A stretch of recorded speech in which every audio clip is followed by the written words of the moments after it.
திரௌபதி 2 படத்துல இருந்து சமீபத்தில் ஜிப்ரான் இசையில் சிங்கர் சின்மயி குரல்ல எம்கோனே அப்படிங்கிற சாங் வெளியாச்சு. மோகன்ஜி இயக்கி இருக்கிற இந்த படத்துல ரிச்சர்ட் ரிஷி நடிச்சிருக்காரு. இந்த படம் அடுத்த வருஷம் அதாவது 2026 ஜனவரி மாசம் வெளியாகும்னு எதிர்பார்க்கப்படுது. இந்த ஒரு சூழ்நிலையில இப்போ ரீசெண்டா வெளியான எம்கோனே சாங் சர்ச்சை ஏற்படுத்தியிருக்கு. இந்த பாட்டு வெளியானதுக்கு அப்புறம் சிலர் மோகன்ஜி ஒரு ஜாதி வெறியர் அப்படின்னும், குறிப்பிட்ட சமூகத்தினருக்கு ஆதரவாகவும், குறிப்பிட்ட சமூகத்தை தாக்கியும் தான் படம் எடுப்பாரு. ஆனா சின்மயி அரசியல் நேர்மை பத்தி எல்லாம் பேசிட்டு இப்போ அவரோட படத்துல போய் பாடி காசுக்காக என்ன வேணாலும் பண்ணுவாங்க போலன்னு விமர்சனம் பண்ண தொடங்கிட்டாங்க. சின்மயும் இதுக்கு பதிலளிக்கிற விதமா, எனக்கு 18 வருஷமா ஜிப்ரானை தெரியும். அவர் ஒரு சாங் ரெக்கார்டிங்க்கு கூப்பிட்டாரு, நானும் போய் பாடி கொடுத்தேன். இந்த சாங் ரெக்கார்டிங் அப்போ ஜிப்ரான் இல்ல, எனக்கு என்ன படம் அப்படிங்கறதெல்லாம் தெரியாது, தெரிஞ்சிருந்தா பாடி இருக்கவே மாட்டேன். என்னோட ஐடியாலஜி முற்றிலும் வேறுபட்டது. அந்த சாங் பாடினதுக்கு மன்னிப்பு கேட்டுக்கிறேன் அப்படின்னு சின்மயி விளக்கம் அளிச்சிருந்தாங்க.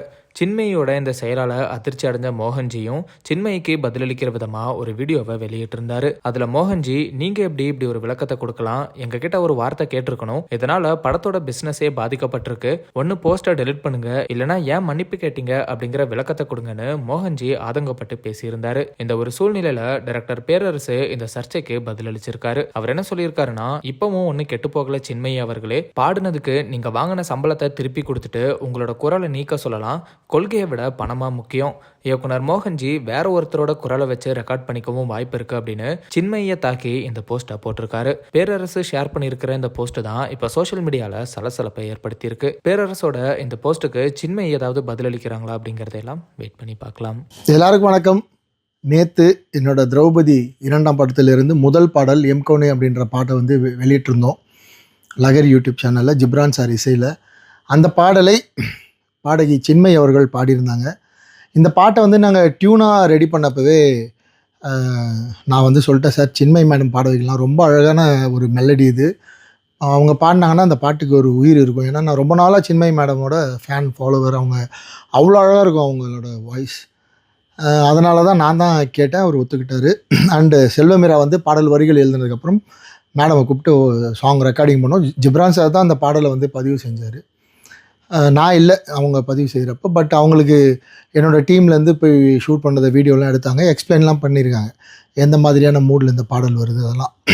ஸோ இதெல்லாம் நல்லபடியாக முடிஞ்சிச்சு. நேற்று அந்த பாடல் வெளியிடறதுக்காக ஒரு ப்ரமோ போட்டப்போ அதில் அந்த சின்மயி மேடமோட விஷுவல்ஸ் வந்தது. அதை பார்த்த சில பேருக்கு வந்து என்ன நடந்துச்சுன்னு புரியல.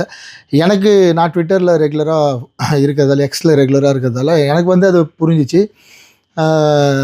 உடனே ஒரு கண்டினியூஸாக ஒரு 30 பேர் வந்து சின்மயி மேடமாக கண்டினியூஸாக அட்டாக் பண்ணுறாங்க. என்னென்னா, இந்த மாதிரி திரௌபதி, ருத்ரதாண்டவம், பகாசுரன் போன்ற படங்களெல்லாம் எடுத்தார், அவர் வந்து ஒரு குறிப்பிட்ட மக்களுக்காக தான் படம் எடுப்பார், அவர் வந்து பெண்களுக்கு எதிரான படம் எடுப்பார் அப்படிலாம் சொல்லி, நீங்கள் அவர் படத்தில் போய் எப்படி பாட்டு பாடலாம், நீங்கள் பெரிய புரட்சியாளர், இப்போ வந்து இவங்க புரட்சிலாம் எங்கே போச்சுன்னு சொல்லி அவங்க சின்மயி மேடம் கண்டினியூஸாக அட்டாக் பண்ண உடனே எனக்கு அப்போவே புரிஞ்சிடுச்சு இவங்க ஏதோ ரியாக்ட் பண்ண போகிறாங்கன்னு. ஆனால் என்ன ரியாக்ட் பண்ண போகிறாங்கன்னு தெரியல. நான் நினச்ச மாதிரியே அவங்க வந்து இந்த பாடலை நான் பாடியதற்காக மன்னிப்பு கேட்டுக்கொள்கிறேன், இந்த சித்தாந்தத்தில் படம் எடுக்கிறாங்கன்னு தெரிஞ்சால் நான் பாடாமலே இருந்திருப்பேன் அப்படின்னு ஒரு ட்வீட்டை வந்து டக்குன்னு போட்டாங்க. எங்ககிட்டயோ இல்லை இசையமைப்பாளர்கிட்டயோ எந்த விதமான விளக்கமும் கேட்காம.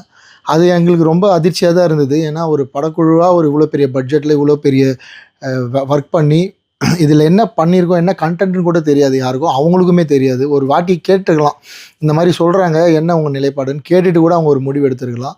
ஸோ எடுக்காமல் அந்த மாதிரி ஒரு மன்னிப்பு கேட்டதால் எனக்கு வந்து நம்ம என்ன சித்தாந்தத்தில் இருக்கிறோம், நான் என்ன சொல்வேன், எப்போவுமே கடவுள் இருக்குதுன்னு சொல்கிற ஆள் நான். இங்கே தமிழ் சினிமாவில் அதுதான் பெரிய பிரச்சனை, கடவுள் இருக்குது கடவுள் இல்லை அப்படின்னு சொல்கிற சித்தாந்தம் தான் இங்கே பெரிய சித்தாந்தமாக இருக்குது. அதை சுற்றி தான் மொத்தமும் இருக்குது. எனக்கு தெரிஞ்சு சின்மயி மேடம் இது வரைக்கும் கடவுள் இல்லை, கடவுளுக்கு எதாவது பேசினது இல்லை. அவங்க சின்மயி ஸ்ரீபாதா அப்படின்னு தான் பேர் வச்சுருக்காங்க. ஸ்ரீபாதானா என்ன அர்த்தம்னா ஸ்ரீபாதம், இறைவனோட பாதம் தான் அர்த்தம். ஸோ பேர்லேயே அவங்க வந்து இறைவனை தாங்கி தான் இருக்காங்க. ஸோ எனக்கு சித்தாந்தமாக நான் அவங்க கூட எதில் வேறுபட்டு நிற்கிறேன்னு தெரியல. அப்படி இருந்தால் கூட நான் இவங்களுக்கெல்லாம் பாட மாட்டேன், இந்த மாதிரி சித்தாந்தம் இவங்கெல்லாம் பாட மாட்டேன்னு எங்கேயாவது அவங்க ஸ்டேட்மெண்ட் கொடுத்துருந்தா கண்டிப்பாக நான் கூப்பிட்ருக்க மாட்டேன். ரொம்ப விரும்பி ஆசைப்பட்டு அவங்க குரலில் தான் இந்த பாடல் பதிவாகணும்னு நான் தான் கேட்டேன். கடைசியில் இப்படி ஒரு விஷயம் நடந்துச்சு. எனக்கு என்ன தெளிவு வேணும் இந்த வீடியோ எதுக்காக அப்படின்னா, எதுக்கு மேடம் நீங்கள் வந்து வருத்தம் தெரிவிச்சிங்க, உங்களை வருத்தம் தெரிவிக்க சொல்லி, உங்களை வந்து இந்த பாடல் பாடினதுக்காக அப்பாலஜிஸ்ன்ற வார்த்தை பயன்படுத்த சொல்லி உங்களுக்கு பின்னாடி இருந்து யாரோ புற அழுத்தம் கொடுத்துருக்காங்க, அவங்கக்கிட்டே எதுக்காக நான் என்னை வருத்தம் தெரிவிக்க சொன்னீங்கன்னு கேட்டு அது ஒரு விளக்கமாக நீங்கள் இதே ட்விட்டர்லையோ இல்லைனா உங்களோட லெட்டர் பேட்லேயோ ஒரு விளக்கம் கொடுத்தீங்கன்னா அது எங்களோட படத்தை எந்த வகையிலும் பாதிக்காமல், வியாபாரத்தை பாதிக்காமல் இருக்கும். பாடல் நல்லபடியாக போயிட்டுருக்கு. ஆர்கானிக்காக ஒரு 1 மில்லியன் வியூஸ் வந்து நம்ம இப்போ பேசிகிட்டு இருக்க இந்த நேரத்தில் பாடல் நெருங்கிடுச்சு. இருந்தாலும் என்னை சுற்றி இருக்கவங்க, என்னை இவ்வளோ நாள் சப்போர்ட் பண்ணுவாங்க, எனக்குன்னு இருக்கிற மக்கள், எனக்கு படம் பார்க்குற மக்கள் வந்து என்னை சுற்றி கேள்வி கேட்டே இருக்காங்க. அவங்க நிறைய கோரிக்கை வைக்கிறாங்க. அவங்களுக்கு வந்து நீங்கள் கொடுத்த இந்த ஸ்டேட்மெண்ட் மிகப்பெரிய வருத்தத்தை ஏற்படுத்தியிருக்கு. அண்ட் ப்ரொடியூசருக்குமே வந்து, சார் என்ன சார் நமக்கு பிஸ்னஸ் இதுக்கு பாதிக்குமா, அவங்க ஏன் அப்படி ஒரு ஸ்டேட்மெண்ட் நம்மளை கேட்காம கொடுத்தாங்கன்னு கேட்குறாரு. எனக்கு பதில் சொல்ல தெரியல. அதனால் சின்மயி மேடம், என்ன காரணத்துக்காக நான் உங்களை நேரடியாக மீட் பண்ணி பேசினதில்லை. எனக்கும் உங்களுக்கும் எந்த தொடர்பும் இல்லை, எந்த விதமான பேச்சுவார்த்தையும் இல்லை. அப்படி இருக்கப்ப நான் ஏதோ பெரிய குற்றம் பண்ணிட்ட மாதிரி, தப்பு பண்ணிட்ட மாதிரி, இது ஒரு வகையான ஒரு ஒதுக்கி வச்சு பேசுகிற மாதிரி, ஒரு மாதிரி நான் ஏதோ பெருசாக இந்தியா நாட்டை தாண்டி வெளியே இருக்கிறவங்களுக்கு வந்து நான் ஏதோ ஒர்க் பண்ணி என்னை வந்து அது அந்த வார்த்தை கரெக்டாக எனக்கு பிரயோகிக்க தெரில. அப்படியான ஒரு ஸ்டேட்மெண்ட் மாதிரி இருக்குது. ஸோ தயவு செஞ்சு நீங்கள் ஒரு விளக்கம் கொடுப்பீங்கன்னு நான் நினைக்கிறேன். அப்படி விளக்கம் கொடுக்க விருப்பம் இல்லைன்னா நீங்கள் போட்ட அந்த பதிவையாவது நீங்கள் நீக்கிடணும். ஏன்னா அது இந்த படத்தை வியாபார ரீதியில் எந்த வகையிலும் அது பாதிக்கக்கூடாதுன்னு நான் உங்களை கேட்டுக்கிறேன். And thank you.